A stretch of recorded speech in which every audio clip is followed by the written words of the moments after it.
Ola, sejam benvindos ao primeiro vídeo do noso canal. Aquí iremos abordar a arte textil açoriana.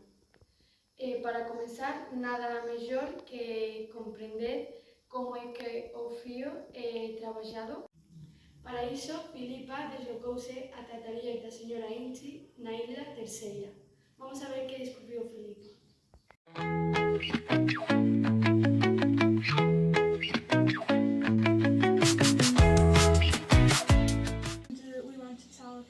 To you about textile art, more specifically about the transformation of the material into yarn. Okay. When did you start practicing this technique? What was your interest in it? Okay.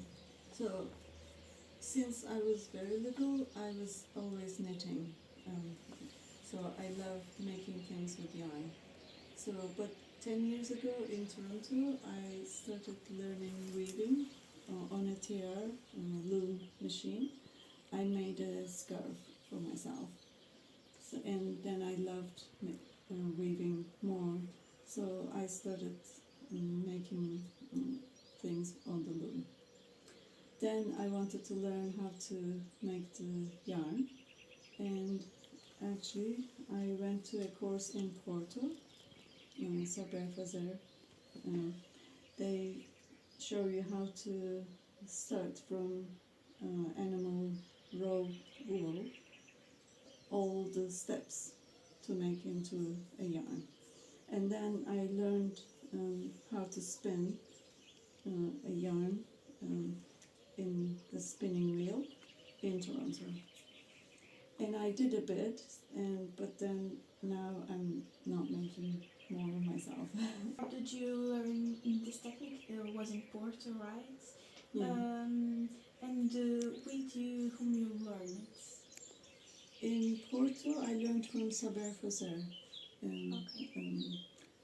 It's an organization called Saber fazer, and they have a page, I think saberfazer.org or .com in Porto. What is the necessary process until we have the yarn ready?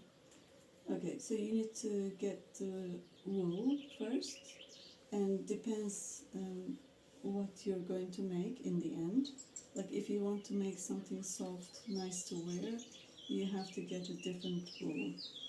But if you don't mind what to make, just to learn the process, so you get wool from sheep to start, and then look at it and separate on a table and decide which parts are good to use. There's a technique to decide on that. And take the parts and start washing it. After washing it, making sure it's clean, you use some tools, or either hand tools or there's machines. You can use some combs first to comb and get rid of coarse fibers from the wool, and then you start carding process, which we did earlier.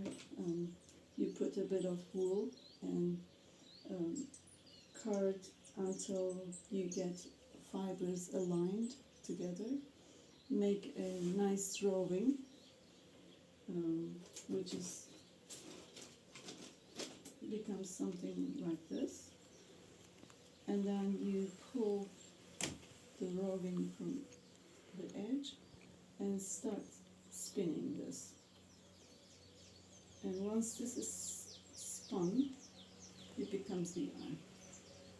Okay. That's it. Can you tell us a little bit more about this technique? It's a long process, and you have to learn how to wash it, and you have to do it on a nice day outside to dry. So because if you're doing a lot of wool, you have to wash and dry it. Usually there are good times to do it. For example, if I was going to wash and dry it, I wouldn't do it in a winter wet day here.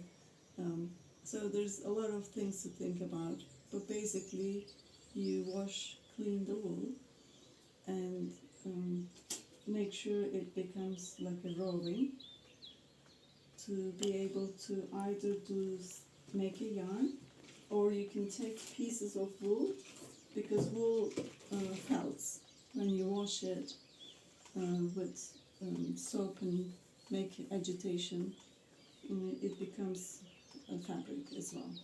So you can felt this wool or make a yarn, and spinning wheel is good for me, but there's some other tools like this. So you just spin this, and then you put the yarn in it, and then spin on this as well. So basically you're spinning the fibers, and it becomes your yarn. And then sometimes one single spin is not strong enough to work. This is made on TR. You just make the fabric. You can make anything. Anything you make from fabric, you can make it. This is also made on TR. Do you think this type of textile art should be applied in early children education? I think so, because it's good to learn how things are made. Like even like carpentry, making things with wood is good. Also things with wool from animals or from plants. They have to see the differences. Cotton, linen, they're all plant fibers or animal fibers. Wool is good to find the differences, what they are, how they are made. Yeah, maybe even if they don't need to make it in the future, it's good to learn. Do you think it brings any benefits to children? Yes, they understand more how things were made in the past, and maybe they, as I said, like maybe they don't need to make it now, but they may like to make it. You know, sometimes I love making my own things. I'm making curtains, for example, now. I mean, I could go and buy it, and they're available in shops now. You don't have to make them. But it's fun to make your own.